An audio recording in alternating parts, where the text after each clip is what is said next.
Thanks for being here with us today. We're very excited to have you.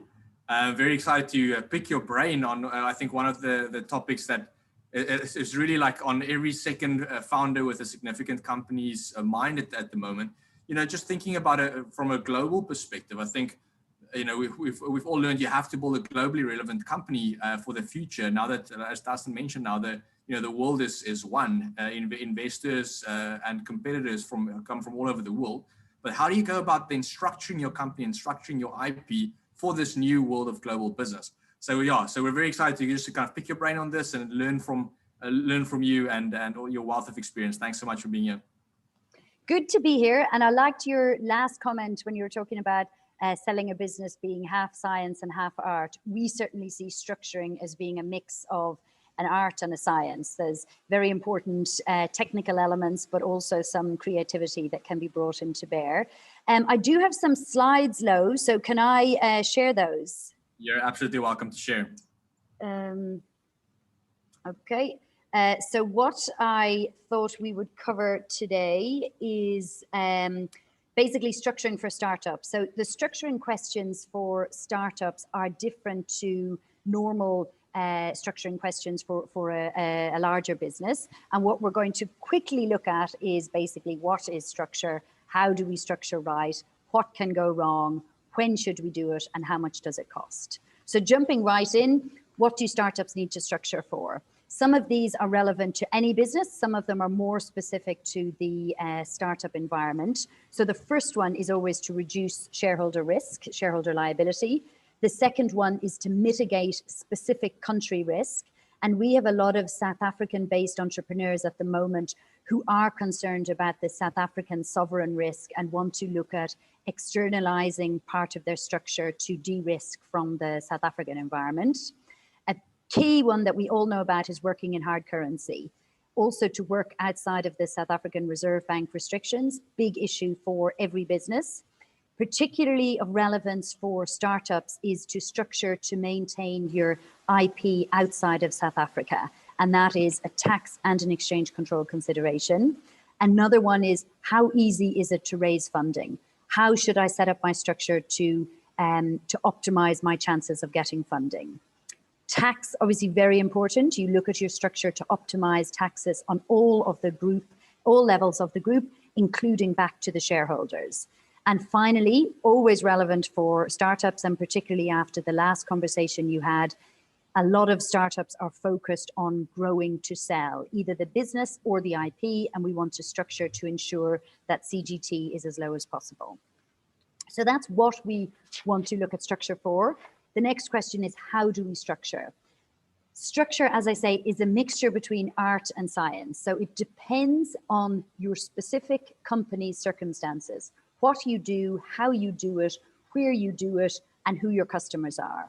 But as a general approach, what we would often look to do is to set up an offshore, i.e. a non-South African company in a jurisdiction which has no exchange control, a place where you can work in hard currency, a place where it's easy to attract funding, a jurisdiction where there's low tax on revenues. Ideally, there's no tax on your dividend receipts so that you will be able to have the offshore entity as a holding company and receive dividends from other group entities, and with low or no capital gains tax. So that's the type of jurisdiction we look for. In addition to, of course, you know, it has to be somewhere easy enough to get to. It has to be stable politically, language, general business environment. All of those things are also critical on the general business side. So the kind of general idea would be you find your magic jurisdiction that meets all of those criteria. I'm speaking to you today from Mauritius, and Mauritius is obviously a very common offshore holdco regime for South African businesses in particular, and it does tick all of those boxes. And then what you do is you use that offshore company to house all of your non-South African revenue streams. So whatever belongs to South Africa, leave in South Africa, but whatever you can argue is not related to South Africa, let's put it in our friendly jurisdiction. And you also want to use that offshore entity to house your intellectual property. However, the caveat to anything to do with structure is that your offshore entity has to have substance. So that's kind of in a nutshell what we would try to achieve in terms of an offshore structure. The next question is, what can go wrong? And the answer is a lot. And particularly in terms of startups, we have dealt with so many exciting young South African businesses who have ended up in a nightmare because they set up their structure incorrectly. It is really important to plan your structure upfront and to do it properly. So in terms of what can go wrong, the first issue, which often happens, is if you, let's say the startup sets up an entity in Mauritius, but the Mauritian company doesn't do anything, all the key decisions are actually taken in South Africa, then SARS will argue that the offshore entity is actually managed from Mauritius, its place, or managed from South Africa, its place of effective management is in South Africa, which means it then becomes a South African tax resident entity. If it becomes a South African tax resident entity, it is then obliged to register a branch in South Africa, which becomes an exchange control entity. So that is a complete disaster.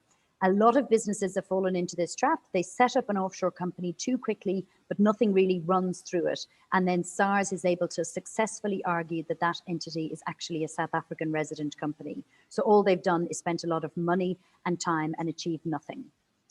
Even if we can get comfortable that the offshore company is not a South African resident, if it is majority owned or controlled by South African resident individuals or companies, then the foreign company is what's called a controlled foreign company, which is a specific South African anti-avoidance piece of legislation designed to stop South Africans trying to move their businesses offshore. And then it could be subject to full South African tax unless it meets one of the exemptions. So that's something that needs to also be managed and thought through very carefully. The third attack that SARS will try to make is in terms of transfer pricing. Transfer pricing is the set of rules that say any cross-border transaction between connected parties must be entered into at arm's length terms. Obviously, when SARS sees a transaction between a South African company and a connected company in Mauritius, obviously SARS' starting point is that that has been set up to try and avoid tax. So they will look at the transfer pricing between the two entities very carefully. In a nutshell, all of the approaches that SARS will try to argue are answered by substance. And if you do not have enough substance in your offshore company, essentially your structure will not work and you will be fully subject to South African tax and exchange control. Therefore, you will have spent a lot of time and effort and fees for nothing. Substance is a very difficult concept. It depends on, there's no clear definition, and it depends on exactly what happens in the business. But essentially, it boils down to having meaningful activities happen in your offshore company and generally having staff in the offshore jurisdiction. So that's what can go wrong.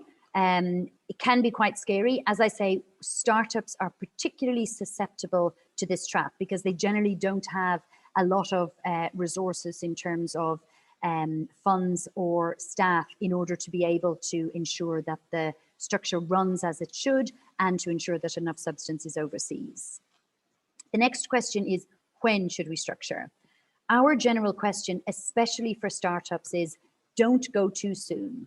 Rather be slightly late than too early. And that's because, one, a structure is a significant amount of money to set up and to run. It is also much more expensive to unwind if it doesn't work or if it's not fit for purpose. Another reason why potentially to delay is that, as you would all know, the loop structure prohibition has now been abolished by the Reserve Bank, and it disappears altogether in January 21. And a lot of the reasons why startups were in a hurry to structure were related to the loop structure provisions. That has now disappeared, so there's much more flexibility from an exchange control perspective. So in terms of a trigger date, it really depends on each specific company, but our general rule is rather go a bit late rather than too soon, because it's too expensive and too messy to unwind a structure that has not been thought through properly or that is no longer fit for purpose. Generally, as a good line, we would suggest that you do not even think about structure until you have substantial non-South African revenues. Once you know that you've got a big pipeline of non-South African clients, that is a good time to start looking at setting up an offshore structure. But you also need to be comfortable that you have staff who can be positioned overseas, or that you will have enough resources to appoint staff overseas. Because as we've said, all of the risks relate to your offshore entity not having enough substance. In terms of how much, depends on the jurisdiction, depends on the type of entity you want to set up. A management company here in Mauritius would typically charge at least $12,000 to set up and run an entity each year, which covers your local directors and your financial statements and all of that. But you also need to factor in travel costs. The directors will have to come over for board meetings. More importantly than the management company fees is the cost of management time and effort to set up and run the structure. And finally, the real cost is when a structure goes wrong. That is when many businesses have rued the day they ever thought of offshore structure. If you set up a structure too soon or without giving due thought to the best way of doing it, trying to unscramble that egg is a nightmare of biblical proportions, and what it costs in terms of fees, tax costs, and management time can be immense. So our advice is always ensure you get good advice up front. Brilliant. Thank you so much for all of that, guys. I hope no one else is also shivering in their chairs. Be very, very mindful when you attack this global structuring thing, and maybe think about getting someone on board who knows the in and outs pretty well. See, thanks so much for joining us today. Thanks for sharing your insights. I know your time is super, super valuable. And I'm sure all the founders here appreciate some of the words of warning and just some of the technical insight you've shared today. Thanks for that. Thanks, Ro. If I can just add one more point, if it's of relevance to anyone, is that we at Regan van Roy have actually designed a structure specifically geared at startups who want to obtain the benefits of an offshore structure, particularly around their IP, without all of those risks in terms of substance. So if any of your members would like to contact us to discuss that, we'd be very happy to do so. Thank you. That's very kind. Appreciate it. Okay, bye-bye. Brilliant. We'll connect soon. Thank you.